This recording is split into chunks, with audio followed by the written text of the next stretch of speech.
Welcome to another installment of We Are Arlington, where we'll be highlighting some of Arlington High School's newest documentaries. We hope you enjoy. We Are Arlington starts now. We are Arlington. We are Arlington. We are Arlington. We are Arlington. We are Arlington.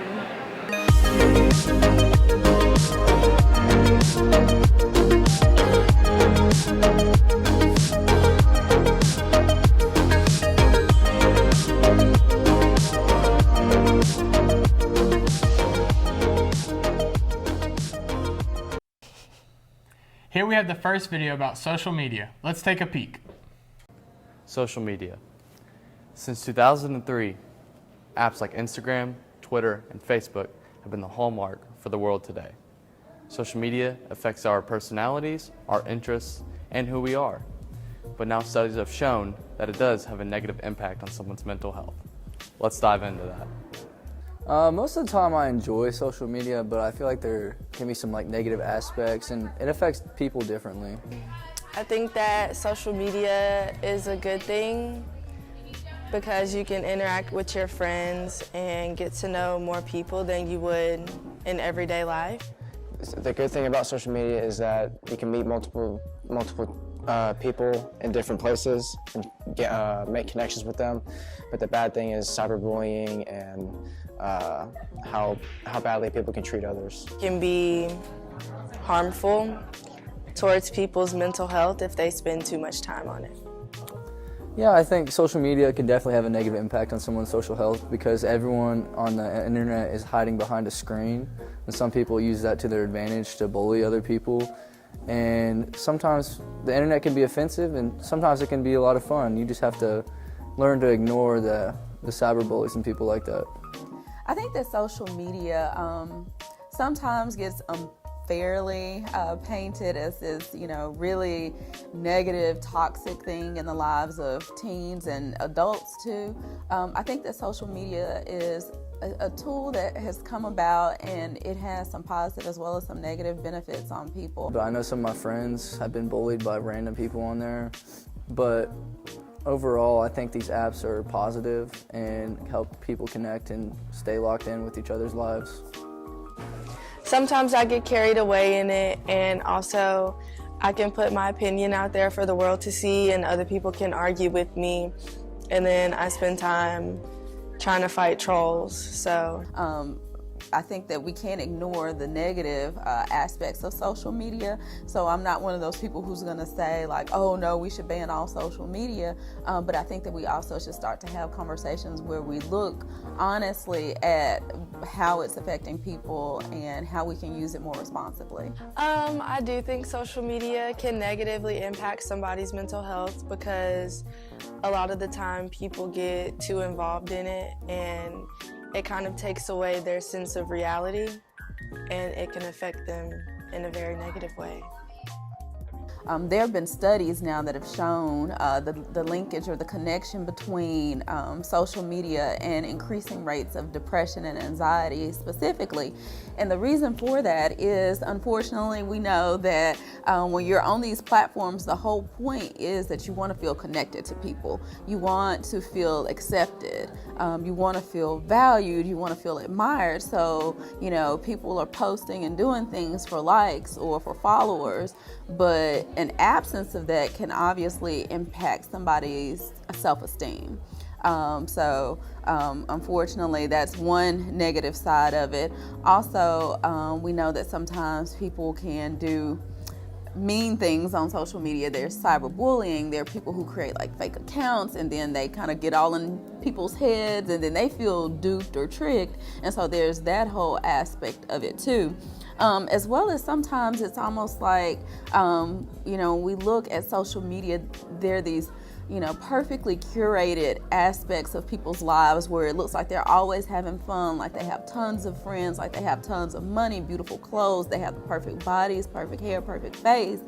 And unfortunately for people who are looking at that and buying into that, then it creates a negative self-image for them. So now instead of feeling good about myself, I'm judging myself because I don't have a car, or I don't have those nice clothes, or I don't have an entourage of friends around me all the time. So those are definitely some ways that social media can pose as a negative influence on students' mental health.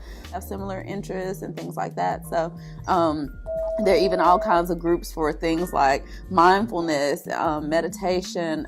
Soul Pancake is one of my favorite things to follow. They post like inspirational posts that have kind of a mental health slant. Also Active Minds does as well. So they're out there. It's just about finding that balance.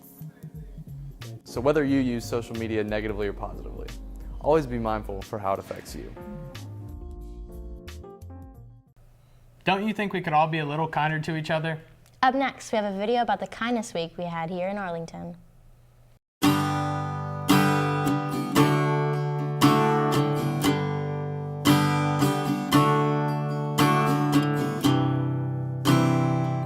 The inspiration is a national movement for Kindness Week. One reason why Kindness Week began was to promote peace and as an anti-bullying campaign.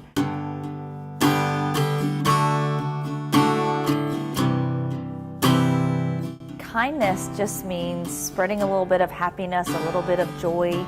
There's so much negativity in the world and so much darkness that just having a little bit of light can improve someone's mood, can boost their immune system. Kindness to me just means helping out one another, being nice to each other, and just making them feel good about themselves. I think kindness is just being nice to people, like treating others the way you'd want to be treated, like the golden rule and stuff. Kindness means just giving back, whether it's to my friends, to my family, or to my community. Happiness can spread. It is contagious. And positivity has been proven to increase health. It's a theme that I use in my classroom all year, that we are going to be positive, we don't speak negative to each other. I talk about choosing happiness, choosing kindness. I teach them the science behind that. So I implement it all throughout the school year, and I hope that other classrooms will do the same and not just look at it this week.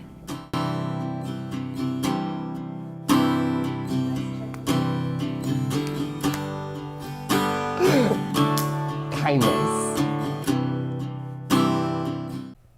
On this next video, we will be taking a look at an Arlington teacher who is publishing her very own book series. The books are part of a series, a 5-book series called the Going Forth series, and each one is over one of the first 5 books of the Old Testament. So the first one is Genesis, Blessings as You Begin. The second one is Exodus, Lessons as You Leave. The third one that just came out last year is Leviticus, Directions as You Decide. And then right now I'm finishing up Numbers, which is Wisdom as You Worship. And then next year I'm putting out Deuteronomy, which is Reminders as You Rejoice.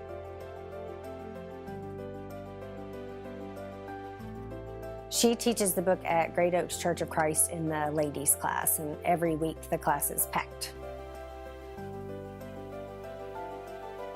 I want people to see the Old Testament as something not old-fashioned and outdated that doesn't apply to us anymore. I want people to understand what we can learn about God in the Old Testament. And so it's just more or less walking through each of those first 5 books and just breaking apart the story of God and his big plan that we see as evident in those books.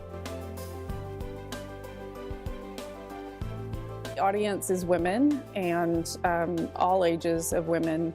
I know some men who have read my books, but I tend to target women. I've done a couple of Bible studies with Dr. Marvin and she's taught her books. I've done these 2 with her. Exodus, Lessons as You Leave, and Genesis, Blessings as You Begin. She teaches 13-week quarters at church, and we go through one lesson a week. Sometimes it takes longer to do one lesson. She has this amazing way of taking God's Word and making it very accessible, and she helps me to look deeper and to also see it from different angles that I hadn't considered before. So I love how she just transforms God's Word into something that is easy to understand and also easy to apply in my life. I did have inspiration through personal life experiences, and I actually wrote Exodus first, and I didn't plan for this to be a series. I just wrote Exodus more or less because I went through I guess you could say, personal crisis several years ago that really inspired me to cling to some things I was learning in the book of Exodus. And so from that came the Bible study, and then I was invited to write more and make it into a series. I've read these 2 books, and I'm waiting for the next ones to come out. If you like pizza, this may be the video for you. Let's take a look into the new personal pizzas at Arlington.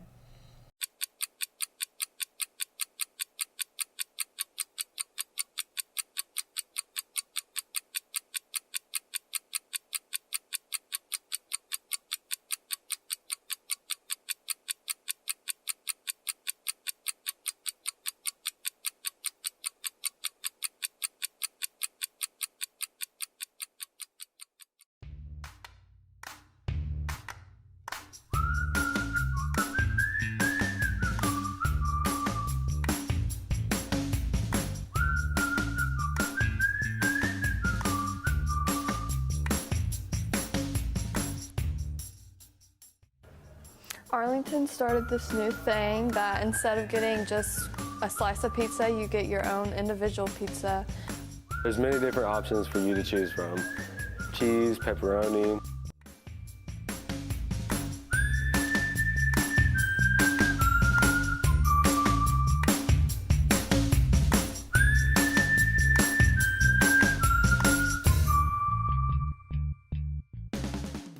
I really like the pizza option in the cafeteria now. I usually never bought food from the cafeteria, but now that they're making the personal pizzas, I really enjoy having that as our option.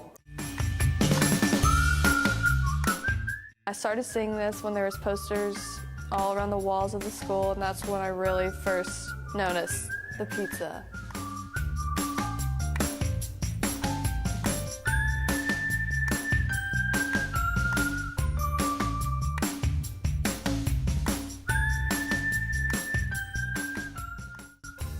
I think it gives you more of an option of what to eat. You know, when you're getting something to eat from the cafeteria, it's not really like nasty cafeteria food, but it is delicious and it's amazing. I think this has changed the way people will look at school lunches and wanting to buy lunch from the cafeteria line instead of bringing lunch. So I'm glad they brought this option in, and I look forward to having pizza every day of the week.